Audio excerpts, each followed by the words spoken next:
प्यारे दोस्तों, बहुत पुराने जमाने की बात है। एक जंगल के किनारे एक झोंपड़ी में एक बहुत ही बुढ़िया बिल्कुल अकेली रहती थी। वो गुसर बसर के लिए जंगली फल खाती थी और करीब ही बहती नदी का पानी और उसकी मछलियाँ भी इस्तेमाल करती थी। एक दिन बुढ़िया मछली पकड़ने के लिए नदी के किनारे गई तो वहाँ उसे एक उकाब जख्मी हालत में मिला। बुढ़िया मछली छोड़कर जल्दी से जख्मी उकाब को झोंपड़ी के अंदर ले आई और उसका इलाज और मदद करती रही।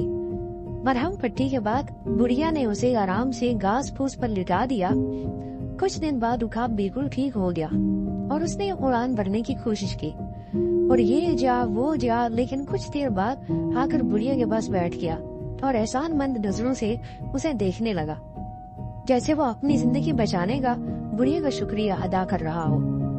बुढ़िया उस वक्त मछली पकड़ने के लिए जा रही थी। चलते चलते बुढ़िया की नजर उकाब के नाखूनों पर पड़ी तो वो रुक गई और खुद से कहा, ओहो, ये तो इतने लंबे नाखूनों की वजह से कुछ भी नहीं खा सकता, ऐसे तो ये भूखा मर जाएगा। ये सोचकर बुढ़िया ने झट उकाब को पकड़ा। वो ड्रांति के एक बार से उकाब के नाखून पंजों समेत काट लिए और मछली पकड़ने चल पड़ी।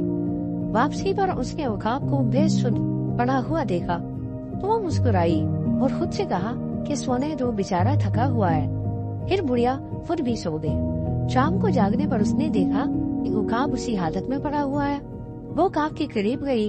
बुढ़िया तो इसे सोता हुआ समझ रही थी, लेकिन उकाब ज्यादा खून बहने की वजह से मर चुका था।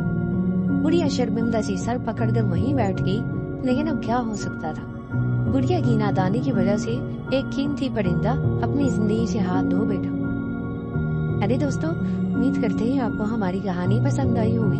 अगर आप इस तरह की मजीद कहानियाँ सुनना चाहते हैं तो बराए मेहरबानी हमारे चैनल को जरूर सब्सक्राइब करें।